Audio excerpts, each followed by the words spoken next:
Hello everybody, this is the Catalyst speaking, and today I've got a great video.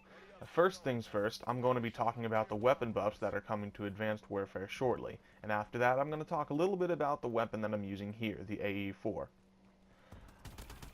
I think everybody knows for the weapon buffs, everyone's heard about the tweets that Michael Condrey has sent out, talking about that most classes or all classes are going to get major weapon buffs to compete with the pretty much overpowered weapons, the bow, the ASM-1, etc., etc.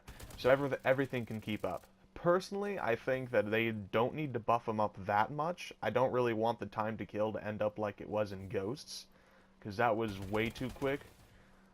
Personally, I like the time to kill how it is like right now for most weapons besides the bow, AK-12, KF-5, ASM-1, etc., etc.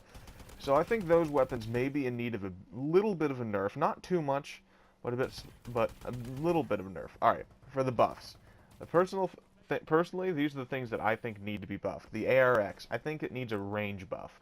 You see, for the IMR, it always gets one burst kills at long range. You hit in all four shots, it will give you that first kill. But for the ARX, at long ranges, which it's supposed to be a long range weapon considering it is burst fire, even if you hit all three shots in that first round, it won't kill the enemy necessarily unless they're already injured. So I think it should be able to keep up with the IMR. It already doesn't keep up with most assault rifles in close range and only some in medium range. So it needs to have some competition with the other weapons. Alright, second of all, for the assault rifles, the MK14. This weapon is just flat out bad. No usefulness at all. It I think it mostly needs a damage buff. I think its accuracy is fine. I mean, it's pretty strong. Its accuracy doesn't recoil that much, especially vertical. Doesn't go up too much. Plus, its fire rate is fine if you have a good trigger finger. So I think that's perfectly fine.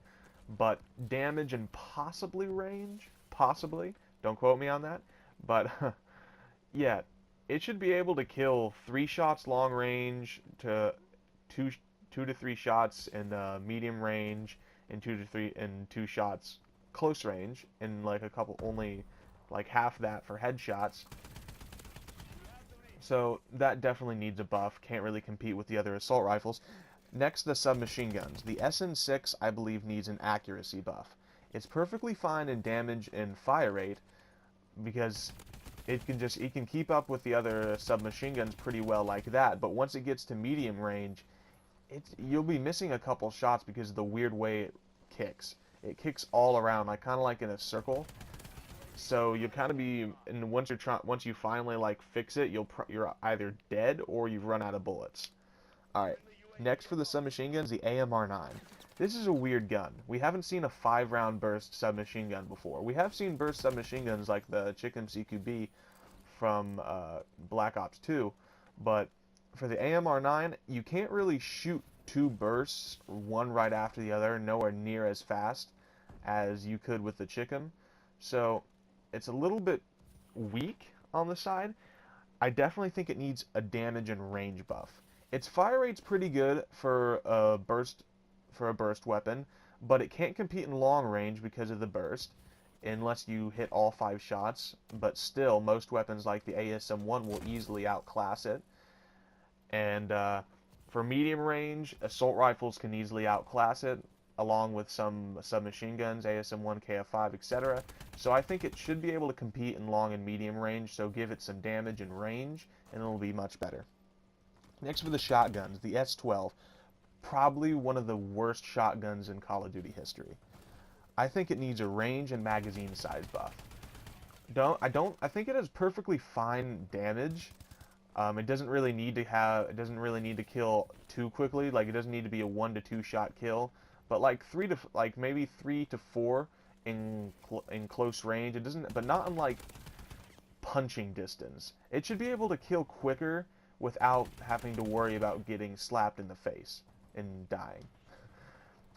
Next would be the TAC-19. I believe it needs a faster ready-up time.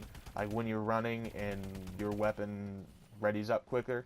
I believe it needs to be a lot faster than some of the submachine guns and the shotguns because with Gung Ho, it doesn't really work on it because the accuracy is crazy and it becomes very inconsistent. And so it needs to be buffed for range and ready up time. Range so you can hit a little bit longer, so even in regular short range you don't have to aim just to get one-shot kills. And possibly a decrease of fire rate, possibly. It doesn't need to be able to fire as fast as a semi-auto. Next would be the heavy weapons.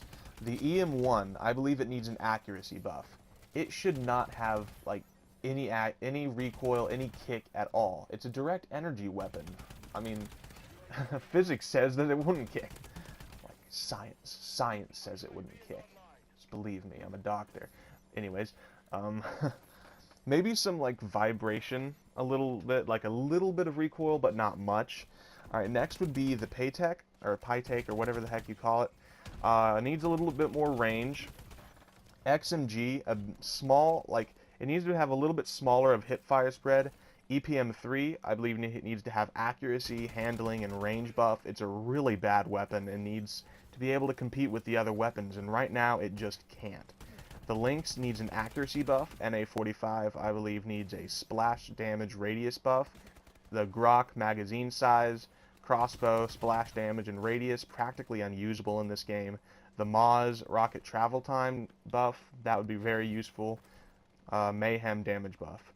And I believe the AE4, it's really good at long ranges, but the problem is it doesn't kill very quickly.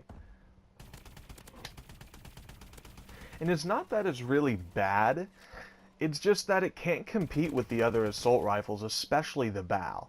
I mean, the BAL has, although it was nerfed and it is worse than it used to be, it does perfectly well in close range. I mean, it has a faster fire rate than most weapons in the game, and it has a good amount of damage, the exact same as the AE4. The only thing that the AE4 has over like any other gun is its fantastic accuracy, which I perceive to make it be able to compete in long range. The only problem is it doesn't have very much range and it doesn't have very much damage. It's a three-shot kill in very close range, 4-shot in close to medium, and 5-shot in medium to long. So it doesn't do enough damage to actually work. So that's it for this video. I hope you liked it. If you did, please like, comment. I read all the comments. And subscribe if you want to see more of my content. I'll be posting some more videos shortly, and have a fantastic day.